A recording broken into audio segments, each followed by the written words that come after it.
warahmatullahi wabarakatuh.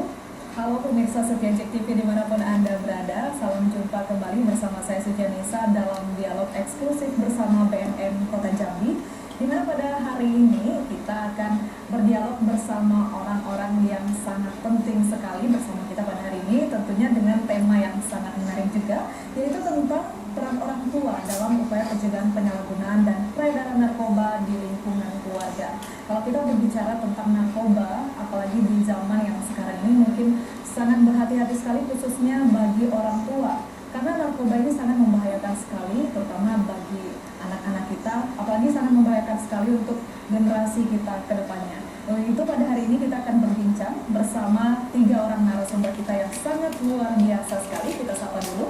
Di sebelah saya sudah ada Ibu Hajah Yuliana Fasya SEMSI Akal. Selamat siang Ibu. Ya. Dan di sebelah Ibu Yuliana Fasya sudah ada Ibu Aryani SPSI, Ketua Bayangkari Polda Jambi. Selamat siang Ibu. Selamat siang. Ya. Dan di sebelahnya ada Ibu Latifah Esos, IMH, Kasih Pencegahan dan Pemberdayaan Masyarakat BNN Kota Jambi. Selamat siang. Selamat siang. Nah, pemirsa, selain ada 3 orang narasumber kita di sini, juga ada orang-orang penting lainnya yang hadir pada hari ini. Kita sapa dulu. Selamat datang kami ucapkan kepada Kepala BNN Bapak AKBP Tri Setiadi SESH, dan di sebelah Bapak AKBP Tri Setiadi ada Ibu Sekda Nurani Daru Pratomo. Selamat siang Ibu, beserta anggotanya Ibu ya pada hari ini hadir. Kita sapa dulu. Selamat siang ibu-ibu dari PKK. Dan di sebelah kiri Ibu dari ibu-ibu PKK juga ada pengurus daerah Bayangkari dari Polda Jambi. Selamat siang Ibu, saya ucapkan. Nah pemirsa, kembali dengan tema kita pada hari ini, yaitu tentang peran orang tua dalam upaya pencegahan penyalahgunaan dan peredaran narkoba di lingkungan keluarga. Langsung saja kita akan bertanya kepada Ibu Latifah terlebih dahulu, seperti apa Ibu bentuk peran orang tua dalam turut serta mencegah penyalahgunaan narkoba khususnya di lingkungan keluarga? Oke, baik, terima kasih pada kesempatan ini. Kalau kita berbicara mengenai kejahatan narkotika, sebagaimana kita ketahui bahwa memang kita berbicara tentang hal yang sangat serius sekali dan hal yang sangat membahayakan, dan tidak ada satu negara pun yang bisa terlepas dari kejahatan narkotika. Dan memang orientasi sasaran daripada peredaran penyalahgunaan narkotika ini memang hampir 65% memang diberikan atau disasarkan kepada remaja yang usia-usia produktif, khususnya anak-anak. Nah, terkait dengan hal ini, apalagi pada tahun ini, tahun 2015, memang Indonesia sudah memasuki pada fase yang sangat mengkhawatirkan, yaitu Indonesia sudah berada pada kondisi darurat narkoba, sudah mencapai angka hampir lebih 4,8 juta seluruh Indonesia. Dan kita kalau tidak melakukan pencegahan yang namanya kondisi dalam keadaan darurat, kita wajib melakukan upaya-upaya pencegahan dan penindakan supaya tidak terjadi kehilangan generasi atau lost generation tentunya. Dan berbicara mengenai peran serta orang tua di dalam hal penyalahgunaan narkotika ini, memang orang tua atau keluarga yang merupakan kesatuan terkecil dari suatu bangsa, memang di situ perannya sangat besar sekali. Di tangan orang tua lah madrasah pertama, tempat anak belajar tentang perilaku, tentang keimanan, tentang moral, sehingga kelak mereka ketika berada di lingkungan di luar lingkungan keluarga, mereka sudah mempunyai kekuatan dan imun untuk bisa mengantisipasi, bisa mencegah diri mereka dari bahaya penyalahgunaan narkotika. Nah, di sini peran orang tua tentunya di samping memang memberikan kasih sayang yang sepenuhnya, juga diharapkan mereka melakukan pengawasan yang begitu harus ketat. Jadi tidak usah kita harus percaya saja dengan mereka memberikan mereka kesempatan bersekolah, tetapi sesungguhnya madrasah pertama yang harus diberi kekuatan penuh itu di dalam keluarga, ibu dan ayah yang harus berperan aktif, memberikan pelajaran, memberikan panutan dan contoh, kemudian memberikan pengetahuan yang menjadi dasar bagi anak tersebut untuk membentengi dirinya dari penyalahgunaan narkotika. Dan itu tentu saja tidak cukup orang tuanya cuma mengetahui saja, tapi orang tua pun harus mampu tahu dan paham tentang bahaya penyalahgunaan narkotika. Orang tua pun harus tahu apa itu narkoba, apa saja jenis-jenisnya, dan bagaimana cara mereka bisa memberikan kekuatan kepada anaknya untuk menjauhi narkoba tersebut. Ya, berarti sangat bahaya bahaya untuk narkoba ini sendiri, apalagi masuk ke dalam lingkungan anak-anak yang masih akan tumbuh ke depannya. Nah, terkait dengan persentase saat ini, kebanyakan kan saat ini sasaran narkoba ini kebanyakan di kalangan remaja. Untuk di Kota Jambi saat ini persentasenya itu sudah sampai ke berapa ya?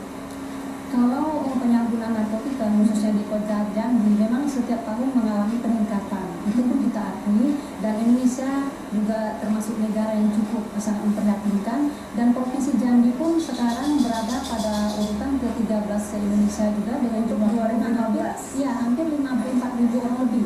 Dan khusus Provinsi Jambi juga sangat, saya katakan tadi, sangat memprihatinkan khususnya di Kota Jambi ya.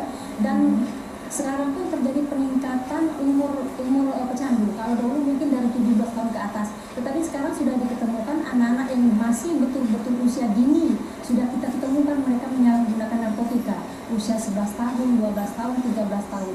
Bahkan mereka sudah ada juga yang karena pengaruh lingkungan dan sebagainya, mereka bukan hanya mengkonsumsi, tapi mereka sudah juga ikut mulai mengedarkan secara kecil-kecilan.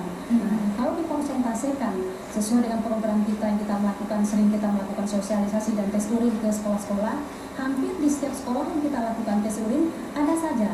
Misal kalau kita sampel melakukan tes urin 100 orang, ada 2 atau 3, jadi 1-2% ada di setiap sekolah. Itu yang kita lakukan selama ini. Dan untuk saat ini di tahun 2015 ini apakah lebih dominan dewasa atau remaja saat ini? Kalau saat ini tetap masih dominan usia-usia produktif. Seperti contoh yang banyak berkonsultasi ke BNN Kota Jambi dari Januari 2015 sampai November 2015 hampir 108 orang. Dan itu pun hampir 65% memang usia-usia yang seperti saya katakan tadi masih usia anak SMP yang 13, 14, 15 seperti itu. Jadi memang masih usia-usia yang produktif. Sisanya baru orang-orang yang sudah dewasa. Baik, jika itu tadi pandangan dari Ibu Latifah ya dari BNN langsung. Ini sekarang kita akan bertanya pandangan dari Ibu Yuliana Fasya sendiri terhadap peran orang tua, apalagi Ibu sebagai orang tua juga, peran Ibu untuk mengatasi masalah seperti ini gimana Ibu, khususnya dalam keluarga Ibu sendiri? Baik, terima kasih. Tadi sudah sama-sama kita dengar bahwa memang orang tua mempunyai peran yang sangat besar untuk bagaimana mencegah, bagaimana membentengi anak-anak dan menanamkan nilai moral kepada mereka, termasuk di sini juga bagaimana orang tua itu bisa selalu menyediakan waktu dan perhatian kepada anak-anak. Karena kita tahu lingkungan itu sangat berperan terhadap anak-anak. Nah, disinilah kita harus menjadi orang tua yang benar-benar mampu memberikan kasih sayang, pengertian, dan juga kita bisa selalu membentengi anak-anak kita dengan nilai-nilai dan apa yang kita anggap memang baik untuk anak-anak. Jadi kita memang harus memberikan pengertian terlebih dahulu. Kita juga harus membuat anak kita tahu mana yang benar dan mana yang tidak baik, dan anak-anak juga disitulah peran keluarga, peran dari orang tua terutama. Berarti terutama Ibu sekarang ini banyak sekali kegiatan, apalagi dalam pemerintahan banyak sekali, tapi tidak luput dari peran Ibu sebagai orang tua di rumah untuk membentengi anak-anak Ibu terhadap narkoba ini tentunya ya. Kalau saya secara pribadi, anak-anak selalu menjadi nomor satu. Jadi kalau misalnya saya harus mengambil rapor anak saya, itu contoh kecil, tapi di sisi lain saya juga ada kegiatan lain, saya tetap akan mendahulukan anak saya. Berarti keluarga tetap nomor satu ya. Oke, baik, dan pemirsa nanti kita akan kembali melanjutkan perbincangan kita pada hari ini, tapi jangan kemana-mana, tetaplah bersama kami sesaat lagi.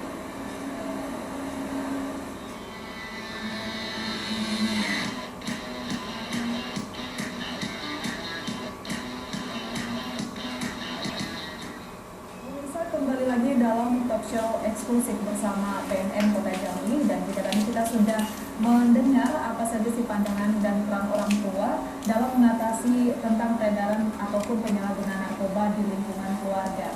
Dan sekarang kita akan kembali bertanya kepada Ibu Aryani sebagai psikolog di sini ya Ibu ya. Sebagai psikolog tentunya Ibu banyak sekali memahami bagaimana sih karakter dari manusia, dari anak-anak hingga dewasa, itu pasti Ibu memahami sekali. Nah, di sini sebagai psikolog, gimana sih pandangan Ibu agar orang tua maupun anak-anak itu memahami tentang narkoba ini khususnya? Sebetulnya narkoba ini sebuah zat yang bersifat edik, maka saya lebih menyoroti pada perilaku edik atau adiksinya ya. Jadi perilaku adiksi ini sebetulnya penggambaran dari cara mencari solusi dari menghilangkan rasa luka batin.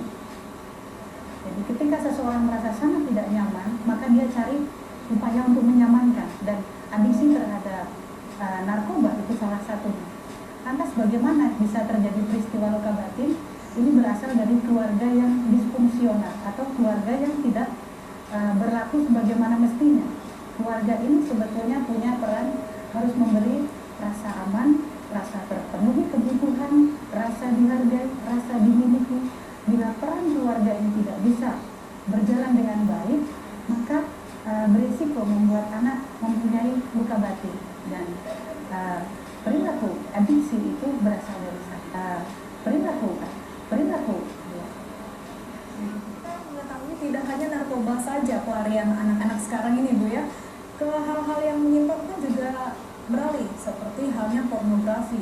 Karena apalagi zaman sekarang ini banyak sekali yang pacaran terlalu dekat sehingga melakukan hal-hal yang tidak baik. Itu seperti apa pandangannya?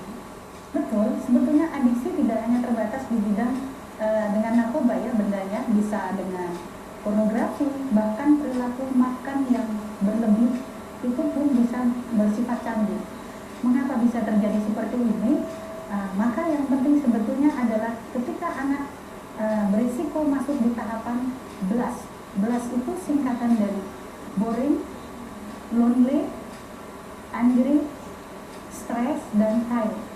Boring itu ketika anak mulai merasa bosan dengan rutinitas yang melekat. Anak sekarang ini kan bebannya luar biasa ya. Datang sekolah, pulang sekolah harus les, kemudian tuntutan yang sangat tinggi, tidak disesuaikan dengan kondisi anak. Sebetulnya misalnya anak ini berbakat di bidang seni, atau mungkin dia kekuatan dia itu di bidang verbal, banyak bicara gitu. Tapi orang tua tidak tahu dia lemah di bidang aritmatika misalnya. Tapi dia dikonsep untuk menjadi, kamu harus jadi insinyur ya. Ini akan menjadi beban buat dia. Berulang-ulang peristiwa seperti ini dan dia tidak berdaya, dia merasa bosan. Kemudian masuk ke tahapan dia menjadi lonely, sunyi, sendiri, merasa tidak punya siapa-siapa yang mengerti dirinya. Tahapan berikutnya dia marah, angry.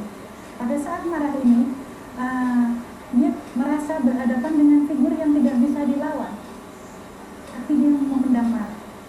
Lalu menjadi stres karena tekanannya berulang-ulang dan tidak punya jalan keluar. Dan yang terakhir dia menjadi lelah, tired, tidak berdaya. Biasanya mereka mencari kondisi untuk menyamankan diri, untuk membebaskan dirinya ya dari situasi belas ini. Salah satunya dengan adiksi kepada narkoba, pornografi, bermacam-macam perilaku-perilaku menyimpang yang membuat dia merasa ada rasa nyaman. Kalau dengan narkoba berbahayanya dia penggunaan sesaat nyaman. Ketika pengaruh hilang, rasa yang tadi dia rasakan tadi itu belas itu kembali lagi, cari lagi, maka berulang. Dan padahal narkoba ini kan mempunyai efek yang luar biasa dengan kondisi otaknya, terutama di bagian prefrontal cortexnya itu akan terendam dopamin sehingga tidak bisa berkembang, khususnya untuk fase anak-anak ya. Karena mereka masih mengalami perkembangan sampai usia 25 tahun, sementara dia sudah terendam dopamin, tidak bisa mekar dengan sempurna. Maka disitulah pusat pengambilan keputusan, cara dia berbuat, membedakan benar dan salah menjadi terhambat. Maka perbuatan mereka menjadi sering tidak masuk akal di mata kita. Ada yang berani membakar rumah orang tuanya, seperti itu terjadi. Terkait dengan masalah yang seperti ini, Bu, biasanya apa yang salah dan mesti diperbaiki dari ini semua? Jadi kalau dalam prosesnya penyembuhan sendiri, kalau ada seperti ini maka harus dikembalikan lagi kepada problem utamanya. Adiksi ini sebetulnya hanya simptom, bukan yang utama. Tapi yang utama adalah luka batin keluarga ini. Maka yang harus dicari adalah apa yang menyebabkan luka batin ini. Dan biasanya pada saat kami menangani klien dengan kondisi pecandu, kita menghadirkan seluruh anggota keluarga. Iya, kita istilahkan codependent ya. Jadi keluarga yang membuat anak ini ketergantungan dengan narkoba atau dengan pornografi harus kita selidiki. Biasanya itu ada masalah, entah ayahnya dengan ibunya, saudaranya, semua punya masalah, dan itu menyumbang luka batin itu dia. Baik. Dan kita kembali ke Ibu Latifah ya Ibu ya. Berdasarkan pemaparan dari Ibu Aryani dan Ibu Yuliana tadi, bisa kita lihat Ibu tentunya narkoba ini sangat berbahaya sekali. Jenis-jenisnya apa aja sih Bu narkoba ini yang sudah diketahui sekarang maupun yang zat-zat baru yang sudah terdeteksi sekarang ini? Kalau menurut data sekarang di hampir di seluruh dunia itu hampir 541 jenis sudah dengan berbagai macam jenisnya, dan BNN baru mendeteksi 36 jenis baru. Jadi para bandar dan pengedar itu senantiasa berupaya mempunyai ide, kreasi, inovasi. Setiap hari mereka selalu berpikir untuk mencari terobosan baru, rumusan-rumusan baru, cara-cara baru dalam hal menentukan jenis ataupun dalam hal cara pemasaran, karena memang mereka harus seperti itu, karena memang mereka hidup seperti itu. Nah, jadi seperti itu. Jadi sekarang pun jenis-jenisnya banyak. Kalau seperti yang baru-baru kemarin itu ada seperti tembakau gorila, itu juga baru diproduk di Bandung, itu juga masih dalam penelitian. Itu tembakau gorila itu bisa 1 sampai 2 hari seseorang tidak sadarkan diri. Karena memang ketika seseorang memakai produk seperti itu, mereka akan seperti bergantung gorila beratnya 1 sampai 2 ton gitu kan. Jadi macam-macam saja perilaku orang yang memang ingin menggunakan narkotika sebagai pelarian dari seperti kata Ibu tadi. Setelah pemakaian, ya seperti itu contoh yang Mana Ibu? Meninggal. bisa meninggal. Setiap barang-barang adiksi kalau overdosis pasti aja akhirnya kan menyebabkan kematian seperti itu kan. Jadi memang kita harus waspada, banyak produk-produk baru, jenis-jenis baru yang senantiasa masuk. Seperti dahulu 7 tahun yang lalu sudah tidak ada lagi di Indonesia jenis CC4, itu jenis narkoba kertas. Tetapi sekarang masuk lagi ke Indonesia jenis CC4 tersebut dengan modifikasi yang lebih cantik-cantik sehingga menimbulkan rasa penasaran. Kan remaja ini sifatnya kan banyak ingin tahu, ingin coba-coba, penasaran. Jadi ketika melihat sesuatu kemasan yang bagi mereka sangat menarik, mereka kesampingkan dulu efeknya, mereka ingin mencoba. Nah, ketika mereka mencoba pertama kali, merasa enjoy dalam situasi tersebut walaupun sesaat, kemudian menjadi terus memakai, teratur pakai, akhirnya menjadi kecanduan. Nah, inilah trik-trik yang digunakan oleh para bandar dan kurir yang harus senantiasa kita waspadai. Seperti kemarin juga di Jakarta ada brownies yang dikemas, yang diproduk Makanan pun juga. ya, makanan juga kita harus hati-hati yang dijual online. Jadi itu brownies atau happy pizza namanya, diproduk dengan campuran ganja. Jadi kan setelah timbul efek baru ada kejadian, baru ditelusuri rupanya ada home industri yang membuat brownies, kemudian membuat kue tart yang adonannya di samping telur dan terigu sebagaimana biasa ada adonan dari ganja. Jadi kita besok-besok nggak tahu campuran dari mana saja, bisa dari ekstraksi disamping, bisa dari sabu, dari apapun itu. Jadi memang perlu ditingkatkan kewaspadaan kita dari sisi apapun, baik orang tua, dari guru BK, kepala sekolah, dari semua elemen masyarakat dan pemerintahan harus tetap waspada. Karena memang setiap hari, setiap ini bermunculan jenis-jenis baru dengan modus-modus baru, dengan cara-cara baru yang kita tidak bisa prediksi. Tentunya banyak inovasi ya, Ya, Bapak juga punya inovasi Ya. sendiri ya. Ya. Dan nanti kita akan kembali melanjutkan perbincangan kita Ibu-Ibu, dan pemirsa tetaplah bersama kami sesaat lagi.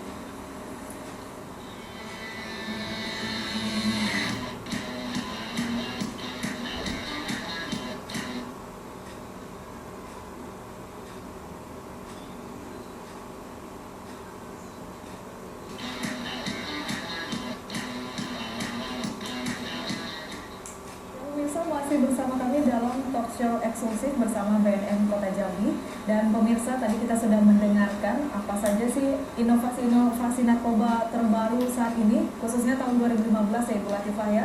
Tentunya di tahun 2016 akan ada lagi inovasi terbaru, dan tentunya ini menjadi tugas tersendiri bagi BNN ya Bu ya. Tapi kita akan kembali bertanya kepada Ibu Yuliana Fasya. Ibu selaku Ketua PKK Kota Jambi, upaya apa saja yang telah dilakukan dalam berperan serta untuk mencegah penyalahgunaan dan peredaran narkoba khususnya di wilayah Kota Jambi?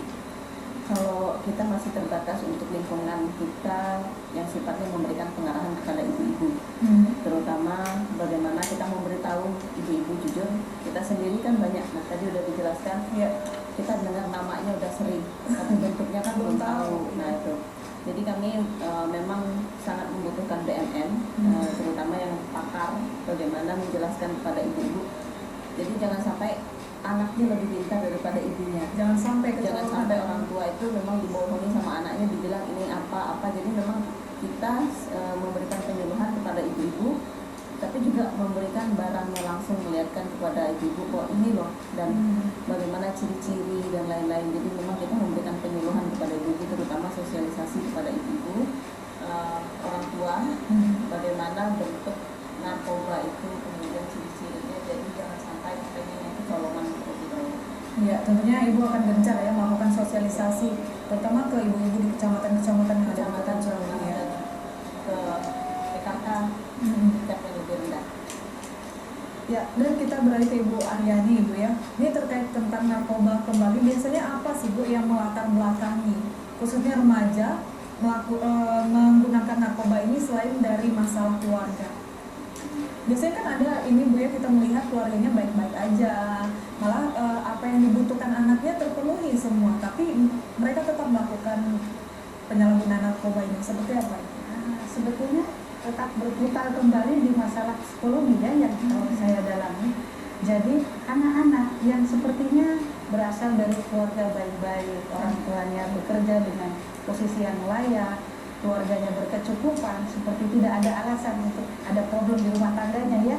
Bahkan dulu katanya pengguna itu biasanya keluarga yang broken, kadang-kadang kita lihat sepertinya baik-baik saja keluarganya. Namun hati-hati juga dengan pola pengasuhan. Jadi kita mengenal ada Peter Pan syndrome, yaitu di mana anak ketika tumbuh besar dari kecil itu terbiasa mendapat segala pemenuhan kebutuhannya tercukupi ya, semuanya dicukupi. Kemudian mereka mempunyai ketahanan yang rendah terhadap stres. Kalau kita istilahkan itu diversity-nya rendah, kemampuan bertahan terhadap tekanannya rendah. Biasanya ketika mereka masuk fase remaja itu dikenal dengan fase storm and stress, jadi penuh tekanan dan badai. Karena perubahan-perubahan fisik dan hormonal dialah yang membuat dia mempunyai perasaan seperti itu. Namun perasaan ketidakberdayaannya pada anak-anak dengan Peter Pan syndrome ini lebih cepat tercapainya, lebih cepat tidak berdaya ketika mengalami masalah. Maka dia akan mengalami luka batin, padahal sebetulnya keluarganya biasa-biasa aja. Tapi karena kemampuan dia mengelola tekanan itu rendah, maka dia cepat merasa tidak berdaya, marah, stres, kembali lagi tadi lingkaran setannya. Maka adiksi dia akan terjadi dengan seperti narkoba, pornografi, cari situasi nyaman untuk menyamankan dirinya. Jadi sebaiknya seperti apa orang tua itu harus bersikap terhadap anaknya, selain membentengi anak-anaknya tentunya dengan pendidikan yang secara dini? Apalagi tindakannya? Sebetulnya kita harus mengembalikan lagi fungsi keluarga sebagaimana mestinya, yaitu kita sebut keluarga yang fungsional. Keluarga itu memberikan kebutuhan-kebutuhan anak untuk terpenuhi kebutuhan dasarnya, kebutuhan rasa amannya, kebutuhan untuk dihargai, dicintai dan dimiliki, hingga dia bisa mengaktualisasikan dirinya nanti. Itu dari lingkup keluarga.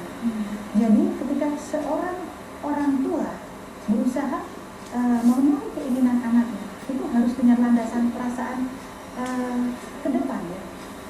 Kalau kita hanya berpikir anak minta sesuatu kita penuhi, kan kita mampu, kita kerja untuk apa?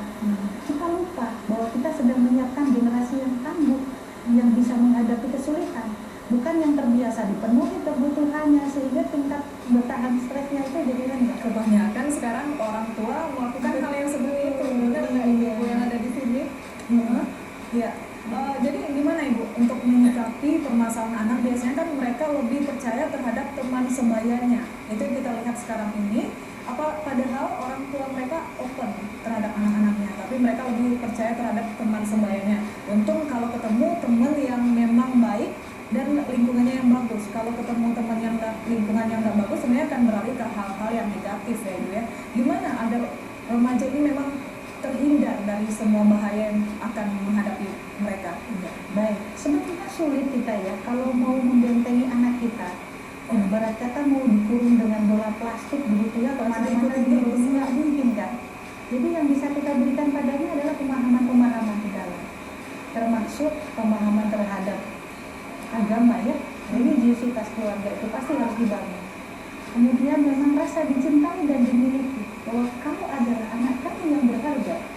Jangan sia-siakan dirimu dengan hal-hal yang tidak berguna, karena kau berharga sekali buat kamu. Itu harus betul-betul dikomunikasikan dengan anak dan dipahami betul oleh anak. Dibicarakan. Nah, itu tadi jika belum terkena narkoba. Tapi jika sudah terkena narkoba, sebagai apa sih peran orang tua menghadapi anak yang seperti ini? Tapi jawabannya sesaat lagi. Jadi pemirsa, jangan kemana-mana, tetaplah bersama kami sesaat lagi dalam talk show eksklusif bersama BNN.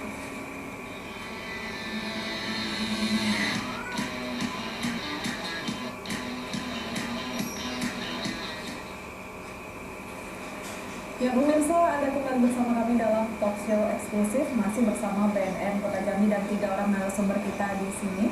Nah, tadi kita sudah berbincang tentang bagaimana dampak dari peran orang tua sendiri terhadap melindungi anaknya dari bahaya penyalahgunaan narkoba. Tapi sekarang bagaimana peran orang tua dalam menghadapi anaknya yang telah terlanjur menggunakan narkoba? Dan langsung saja Ibu Aryani, silahkan dijawab. Terima kasih. Jadi, bila salah satu anggota keluarga kita sudah menjadi pengguna, maka tentunya kita pasti akan memberikan bantuan ya, kepada yang bersangkutan, seperti membawa rehabilitasi dengan tahapan-tahapannya ya. Namun yang jelas lagi yang diperlukan adalah acceptance atau penerimaan bahwa yang bersangkutan ini menjadi seperti ini bukan semata-mata salah dia sendiri, karena dia bagian dari sebuah keluarga yang tentunya ada sistem di sana dan ada andil dari semua pihak. Penerimaan ini perlu, sehingga bagi yang bersangkutan dia tidak menyalahkan diri sendiri, dan dia juga mendapat uluran bantuan, dia merasa bagian dari keluarga itu, dan ada uluran tangan dari seluruh pihak untuk menyelamatkannya. Selain itu juga diharap tidak menuntut kepada pihak luar, karena bantuan itu bisa datang dari mana saja. Kadang-kadang dengan keluarga lain yang punya peristiwa yang sama, mungkin kita bisa menarik pengalaman dari sana, itu sangat baik. Seperti komunitas ya, komunitas para mantan pengguna itu bisa juga digunakan sebagai media pertolongan. Ya. Nah, kita kembali ke Ibu Latifah. Ini tadi kita sedikit membahas tentang inovasi narkoba zaman sekarang, khususnya di 2015. Itu tadi Ibu ada berbicara tentang yang ada seperti ini, kertas ya Ibu ya. Mungkin kita kebanyakan di sini maupun ibu-ibu di rumah, pemirsa di rumah belum tahu seperti apa sih jenis narkoba-narkoba terbaru, apalagi khususnya bagi orang tua yang jarang sekali melihat media televisi ataupun koran ya Ibu ya. Mungkin bisa diceritakan kepada kita di sini maupun pemirsa di rumah, apa sih inovasi terbaru atau bentuk-bentuk dari narkoba yang harus dihindari terutama bagi remaja saat ini? Baik, terima kasih. Ketika kita berbicara dengan narkotika, tentunya kita menghadapi permasalahan sangat kompleks sekali, baik dari sisi pemasaran maupun dari modal sangat kuat, karena memang kejahatan narkotika adalah kejahatan yang extraordinary, kejahatan sangat terorganisir. Jadi tidak satu negara pun di dunia ini yang terlepas dari kejahatan narkotika. Dan maka itu kita memang dari semua elemen masyarakat harus bersatu padu ya. Kita dari BNN selalu melakukan berbagai macam program, dan tahun 2016 kita mulai melakukan program sosialisasi mulai dari ibu hamil malah. Karena ketika ibu hamil kita pun sudah harus memberikan pemahaman, memberikan informasi. Jadi dari dini sudah kita lakukan. Kemudian kalau tahun kemarin kita belum menjamah kepada anak-anak SD, tahun 2016 pun kita sudah mulai memberikan sosialisasi lebih mantap lagi kepada anak-anak SD, yang karena memang dari hari ke hari sasaran tidak lagi kejahatan narkotika kan tidak memandang dari sisi apapun, dari segi umur, dari ekonomi, pengangguran bisa, ibu rumah tangga bisa, pejabat bisa, anggota dewan terhormat juga bisa, jadi semua bisa terkena. Jadi kita memang harus menggalang kekuatan penuh dari semua sisi. Jadi kita harus memberikan betul-betul fokus kegiatan kita di situ. Jadi kalau masalah inovasi seperti saya katakan tadi, mungkin kalau kita sempat tidur di malam hari, para bandar mungkin tidak pernah tidur. Mereka selalu mencari ide-ide baru, kreasi baru, karena itulah kehidupan mereka. Mereka mendapatkan kehidupan dari situ, keuntungan sangat luar biasa. Karena banyak faktor yang menyebabkan seorang menjadi penyalahguna narkotika, di samping faktor ekonomi. Ketika pengangguran banyak, pekerjaan susah, ini menjadi nilai jual yang sangat tinggi. Masalah narkotika ini. Kemudian seperti Ibu katakan dari Ibu Kapolda bahwa keluarga memegang peran penting. Ketika anak itu penanaman moral nggak ada, penanaman iman agama kurang, biasa mereka mencari pelarian dan pergaulan di luar rumah lebih hebat lagi, lebih heboh lagi. Cara mereka menggait anak-anak tersebut. Jadi mereka tidak akan tahan banting, tidak punya imun atau kekuatan untuk menolak hal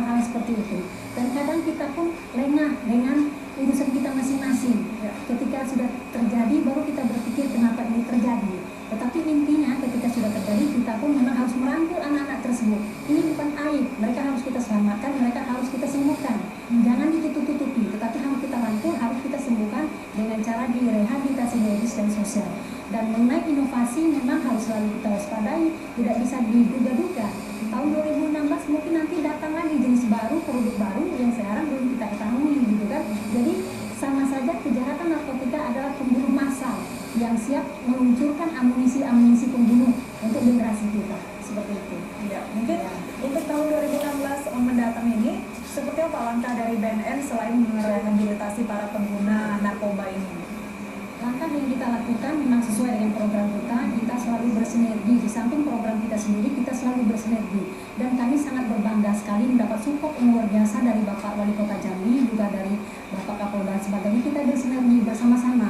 Mulai dari kita membentuk kader anti penyalahgunaan narkotika, kemudian kita membentuk satgas-satgas, baik di lingkungan pelajar, di lingkungan mahasiswa, kemudian kita membentuk satgas di lingkungan masyarakat rawan, seperti di Kelurahan Legok dan Mumi, ada satgas kita bentuk dengan SK Bapak Wali Kota Jambi. Ya, kemudian juga kita bentuk satgas di masyarakat yang rentan di Kecamatan Danau Teluk dan Pelayangan. Kemudian kita juga lakukan terus sosialisasi dan kita terus lakukan tes urin untuk kita apakah ada di lingkungan kita lakukan sosialisasi tersebut terindikasi penyalahgunaan narkotika. Nah, berbagai usaha itu memang selalu kita harus bersatu padu, harus bersinergi, dan kami pun siap untuk bekerja sama dengan siapapun, karena memang BNN tidak akan mampu melakukan tugas berat ini seorang diri, tidak akan mampu. Kita perlu kekuatan penuh dari semua elemen masyarakat, dari ibu-ibu PKK dan wanita, dari ibu bayangkari dan sebagainya. Itu harus kita lakukan bersama. Nah, Ibu Yuliana Sasya, ini gimana kalau dari PKK sendiri sinkronisasinya terhadap BNN untuk penyalahgunaan dan peredaran narkoba ini khususnya di lingkungan keluarga? Kami dari PKK sangat, seperti tadi sudah saya bilang, bahwa kami sangat membutuhkan BNN, dan juga kita memang benar seperti yang disampaikan Ibu Latifah, memang membutuhkan sinergi yang lebih. Kita tidak bisa mengatakan bahwa kita paling benar, terutama dalam hal mendidik anak dan lain-lain. Kita juga masih perlu banyak belajar, banyak sharing, banyak juga untuk melakukan sosialisasi kepada masyarakat. Nah, di sini kita membutuhkan mereka yang memang benar-benar sudah berkecimpung lama di dunia narkoba dan tahu lebih banyak. Jadi memang BNN itu sangat kita butuhkan. Juga dari pihak kepolisian, ya alhamdulillah kita memang disupport penuh pemerintah kota. Memang mencanangkan bahwa tahun 2015 bebas narkoba, tapi tidak mungkin sanggup sendirian, membutuhkan kerjasama dari berbagai pihak. Di sini juga ada kepolisian dan juga ada BNN. Jadi memang tidak bisa kita lepaskan bahwa kita memang membutuhkan banyak pihak untuk sama-sama membangun generasi yang bebas narkoba. Jadi untuk mendukung program dari BNN ini sendiri, dari pemerintah mungkin bisa Ibu sampaikan juga gimana dukungan pemerintah saat ini?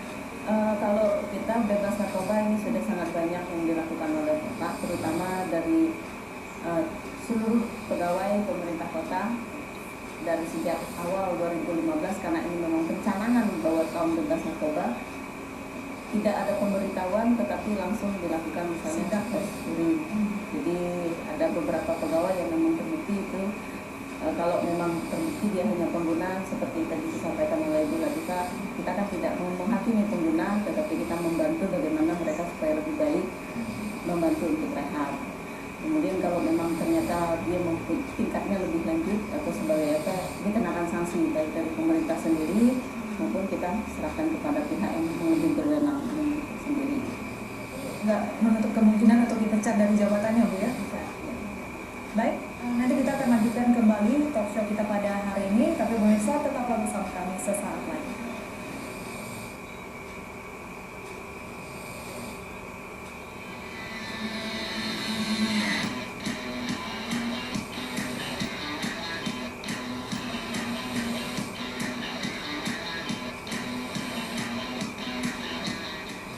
Pemirsa, Anda kembali bersama kami dalam talk show bersama BNN Kota Jambi, dan di segmen terakhir ini kita akan kembali bertanya kepada Ibu Latifah. Ini upaya BNN ke depan selain melakukan sosialisasi tadi sudah akan dilakukan oleh BNN untuk semua masyarakat khususnya di kalangan remaja.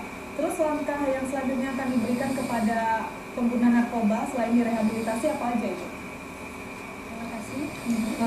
Yang perlu kita ketahui bahwa memang ketika seseorang pecandu itu menjalani rehab itu sudah dilakukan upaya, karena rehabilitasi adalah rangkaian penyembuhan dan pemulihan secara medis dan sosial, sehingga mereka nantinya bisa berfungsi kembali menjalankan fungsi sosial di tengah masyarakat. Nah, tetapi sesungguhnya problem terbesar, masalah terbesar adalah ketika mereka selesai menjalani rehab. Biasanya ketika mereka selesai menjalani rehab, problem sesungguhnya di situ. Karena ketika mereka selesai menjalani rehab, yang biasanya mereka disiplin di sana, kemudian mengikuti program-program yang terarah, tetapi kembali kepada keluarga, support keluarga biasanya kalau kurang, support keluarga kurang, pekerjaan belum ada, sekolah tidak jalan, kemudian kembali ke lingkungan awal yang membawa mereka ke hal-hal negatif. Nah, channel-channel yang negatif masih ada, biasa mereka relapse kembali. Tidak menutup kemungkinan seseorang pecandu yang sudah selesai menjalani rehab atau sudah 10 tahun sekalipun selesai menjalani rehab, mereka bisa kembali lagi memakai. Banyak faktor yang memicu, yang menyebabkan mereka kembali memakai. Nah, itu yang kami lakukan di DEN adalah kami ada kegiatan aftercare, namanya kegiatan pasca rehab. Jadi ketika mereka selesai menjalani rehab, harus kami lakukan kembali upaya-upaya pembinaan secara fisik dan mental. Juga kami lakukan upaya-upaya bekerja sama dengan pihak-pihak terkait yang bisa memberi dukungan sepenuhnya ketika mereka misalnya direhab, kan mereka ada keterampilan yang mereka terima seperti salon, kemudian rehab servis HP dan sebagainya, perbengkelan. Nah, kami harus mengupayakan bersinergi dengan instansi terkait lain seperti BLK, mungkin Sosnaker. Harus kami arahkan orang-orang yang selesai menjalani rehab ini mengikuti program apa yang ada di mereka untuk diberi kesempatan, diberi modal atau diberi keterampilan lanjutan yang bisa membuat mereka nantinya bisa mempunyai penghasilan cukup, bisa mempunyai kegiatan yang positif yang bisa menghindarkan mereka dari kegiatan-kegiatan kembali menggunakan narkotika. Jadi kami harus selalu mendampingi mereka, melakukan pendampingan, melakukan pembinaan, kemudian berusaha untuk bersinergi dengan instansi manapun yang dikira bisa menerima mereka, bisa memberi dukungan, support yang kuat kepada mereka mantan pecandu. Karena kita tidak bisa juga mengejudge mereka bahwa sekali mereka pecandu, kita tidak usah lagi mengkudikir mereka. Kita harus tetap betul-betul kita care dengan mereka, kita tetap harus peduli, karena itu bukan aib selagi pecandu ya. Kita berbicara pecandu bukan bandar. Kalau bandar tidak ada urusan dengan rehab ya. Saya setuju sekali dengan hukuman mati tentunya kan. Nah, jadi ini masalah pecandu memang harus kita rangkul. Karena ketika seseorang terlibat dalam hal penyalahgunaan narkotika, tidak ada kata-kata sembuh seumur hidup, cuma pemulihan. Nah, pemulihan ini pun memerlukan pemulihan seumur hidup, perlu pendampingan seumur hidup supaya mereka tetap imun, tetap mereka bisa memproteksi diri, terhindar dari bahaya penyalahgunaan narkotika. Karena problem yang sebenarnya seperti saya katakan tadi adalah ketika mereka selesai menjalani rehab, kembali ke tempat mereka semula. Nah, di situ. Dari BNN telah melakukan tindak lanjut setelah rehabilitasi ini. Tadi tidak meninggalkan begitu aja ya Bu ya. Nah, terkait dengan hal-hal yang dilakukan BNN ini sendiri, dari kepolisian juga maupun dari pemerintah, itu kita ke Ibu Ariani dulu, perannya seperti apa itu Bu? Dari khususnya bagi Bayangkari yang ada di Polda Jambi. Kalau untuk organisasi kami, kita memang beberapa bulan yang lalu berkonsentrasi di Pulau Pandan yang memang sudah begitu tersohor, lokasi yang banyak ditemukan pengguna di sana.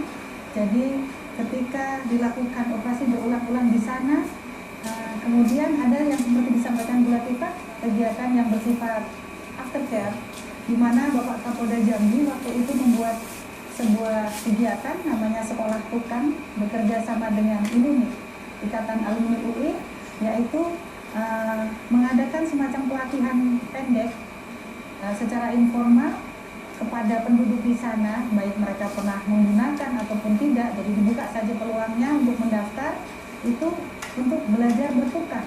Ada yang masuk di jurusan tukang batu, tukang kayu, tukang listrik, itu berdasarkan asesmen awal. Jadi biro psikologi kami di Polda juga melakukan asesmen yang mudah saja lah. Intinya mereka bisa baca tulis, punya motivasi tinggi untuk ke depan yang lebih baik, maka mereka diterima. Dan sekarang ini mereka sedang menjalani pendidikan 3 bulan, kemudian ke depan akan disalurkan kepada instansi atau proyek-proyek pemerintah yang memerlukan, karena mereka sudah mempunyai skill yang lebih baik. Ini upaya dari pihak kepolisian. Kemudian dari Bayangkari sendiri, kami memang rutin mengadakan kegiatan di Pulau Pandan. Banyak menyentuh ke anak-anak biasanya dengan masyarakat Pulau Pandan itu merasa tidak ditinggalkan ya Ibu ya, merasa diperhatikan juga. Dan terlebih lagi mereka family familiar dengan pihak aparat, baik kami dari Bayangkari maupun bapak-bapak yang berdinas. Poluan pun mengadakan kegiatan di sana sehingga masyarakat menjadi sangat familiar dengan kami. Kapan saja mereka mempunyai informasi penting, mereka berani sekarang angkat telepon, bahkan langsung kepada Pak Kapolda pun mereka familiar untuk menyampaikan. Jadi ini bisa cukup efektif memotong mata rantai peredaran di sana. Nah, jika itu tadi dari organisasi kepolisian maupun ibu-ibu Bayangkari, dari pemerintah khususnya untuk ibu-ibu PKK itu kira-kira Polupadan ke depannya akan dilakukan seperti apa itu Bu? Tidak. Kalau kita lebih fokus kepada UMKM dan para pengrajin. Jadi ada program kita itu mau membuat bagaimana, kita tahu kalau di seberang kita ada kampung batik, memang di sana banyak pengrajin batik. Pulau Pandan itu kita sudah mencanangkan sebagai tenun. Jadi ada beberapa pengrajin songket kita yang memang sudah terkenal di Kota Jambi, kita gandeng, kita ajak untuk bekerja sama. Kita memberikan bantuan juga berupa alat-alat tenun kepada anak yang remaja putri khususnya yang di sana yang memang mau berlatih menenun. Jadi kita sudah menyewakan rumah di situ dan sudah melatih untuk menenun. Memang jujur ya Bu ya, tidak gampang karena balik lagi kadang-kadang ini kan seumur hidup pendampingan. Jadi kadang-kadang kita udah memberikan pelatihan, kita udah memberikan bahan. Kalau nggak dilihat setiap hari mungkin tidak berkala kita mendampingi, itu nanti mereka tidak mengerjakan apa yang sudah kita berikan. Tapi kita sudah punya program bahwa nanti itu kita canangkan sebagai bagaimana pusat kerajinan, UMKM dan lain-lain yang ada di sana untuk di Pulau Pandannya sendiri. Terutama kita mencanangkan untuk kampung tenun. Jadi ada beberapa rumah yang memang sudah disewa dan itu memang kita percayakan bekerja sama dengan pengrajin songket terutama yang sudah eksis di Kota Jambi. Dan itu tahun depan mungkin akan sudah jalan, tapi memang seperti tadi dikatakan tidak gampang bagi kita untuk melatih orang-orang yang sudah terkena pengaruh dari narkoba ini. Ya, dan mungkin karena waktu juga yang memisahkan kita pada hari ini, sedikit harapan dari Ibu Yuliana, Ibu Aryani, dan Ibu Latifah. Silakan dulu dari Ibu, khususnya untuk anak-anak remaja kita saat ini.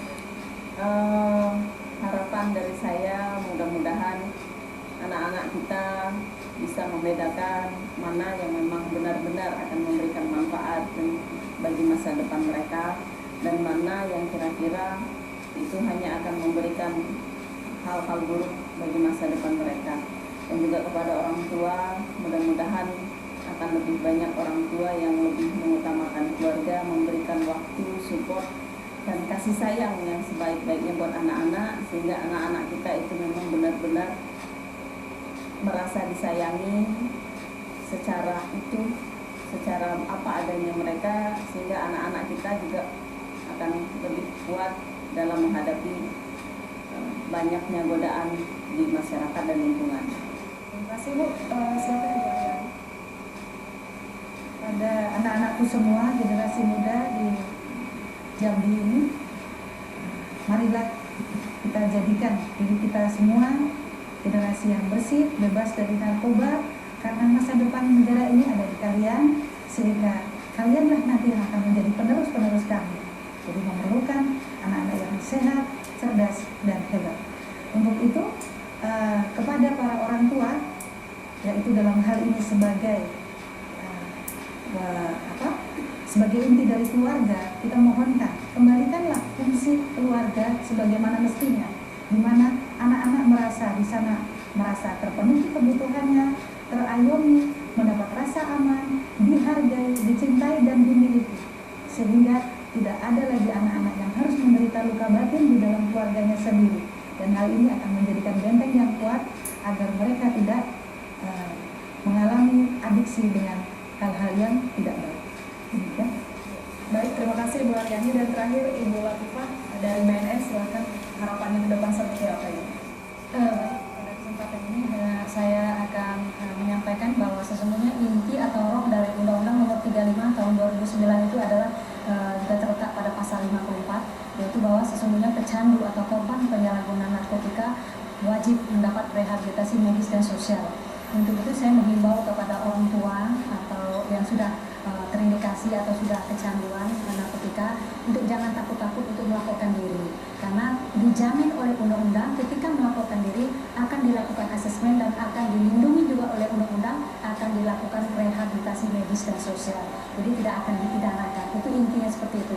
Jadi jangan ada lagi stigma dari masyarakat khawatir akan dipidana atau ditangkap, tetapi ketika melaporkan diri akan diperlakukan untuk penyembuhan dan dilakukan rehabilitasi medis dan sosial. Tetapi kalau tertangkap tangan sesuai dengan konsekuensinya, memang harus menjalani pidana dan proses hukum kalau tertangkap tangan dengan barang bukti yang cukup. Demikian. Akhirnya waktu juga yang memisahkan kita pada hari ini. Terima kasih saya ucapkan kepada Ibu Latifah, Ibu Aryani, dan Ibu Ilyana yang sudah menyempatkan waktunya untuk berdialog bersama kita pada hari ini. Dan pemirsa, memang narkoba ini memang sangat berbahaya sekali, jadi jauhilah narkoba dan jadilah generasi yang sehat dan berencana untuk kedepannya. Dan akhir kata, saya Sujanisa beserta kerabat kerja yang bertugas undur diri dari hadapan Anda. Wassalamualaikum warahmatullahi wabarakatuh. Sampai jumpa.